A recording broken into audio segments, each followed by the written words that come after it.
বিরতির পর স্বাগত। গোপন খবরের ভিত্তিতে পুলিশি অভিযানে উদ্ধার বিপুল পরিমাণে বারমিজ সিগারেট। এই ব্যাপারে কৈলাসহর থানার ওসি সুকান্ত সেন চৌধুরী তিনি জানাচ্ছেন যে পুলিশের কাছে খবর ছিল যে বুধবার বিকেলে কৈলাসহরের লক্ষ্মীপুর গ্রাম পঞ্চায়েতের ভারত বাংলাদেশ আন্তর্জাতিক সীমান্তের কাটা তার দিয়েই এই অবৈধ বারমিজ সিগারেট পাচার হবে। আর সেই খবর অনুযায়ী কৈলাসহর থানার পুলিশ অফিসার আশিস পালের নেতৃত্বে বিশাল পুলিশ এবং ডিএসআর বাহিনী লক্ষ্মীপুর গ্রাম পঞ্চায়েতের ভারত বাংলাদেশ আন্তর্জাতিক সীমান্তের কাঁটাতারের সীমানায় তারা যায় এবং সেখানেই তল্লাশি শুরু করে। 3 বান্ডিল বারমিজ সিগারেট উদ্ধার করেছে। যদিও এই বারমিজ সিগারেটের আশপাশে কাউকে পাওয়া যায়নি। উদ্ধারকৃত বারমিজ সিগারেটের বাজার মূল্য প্রায় 5 লক্ষ টাকা হবে বলেই জানাচ্ছেন ওসি সুকান্ত সেন চৌধুরী। পুলিশ এই ঘটনায় তদন্ত শুরু করেছে। তবে সেই বিষয়ে ওসি সুকান্ত সেন চৌধুরী কি বলছেন শোনাচ্ছি।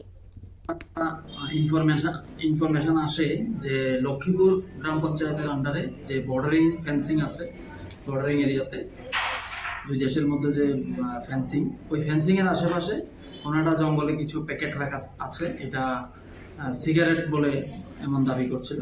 এই খবরের ভিত্তিতে আমাদের অফিসার এসআই আশিস পাল ঘটনাস্থলে যায়।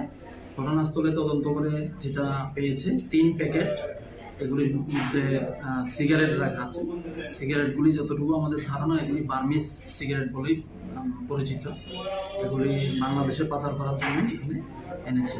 কোনো অভিযোগ আপনারা শুনলেন পুলিশ ওসির বক্তব্য।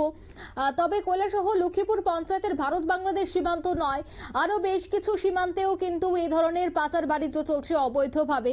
সেক্ষেত্রে সীমান্তের টহলদারি, অন্যদিকে এই ধরনের পাচারকারীদের অতি দ্রুত গ্রেফতারের দাবি কিন্তু উঠছে সর্বত্র। তবে আজ যে বিপুল পরিমাণে বারমিজ সিগারেট উদ্ধার হয়েছে সেখানে কিন্তু কোনোভাবেই কোনো নেশা কারবারিকে গ্রেফতার করা সম্ভব হয়নি।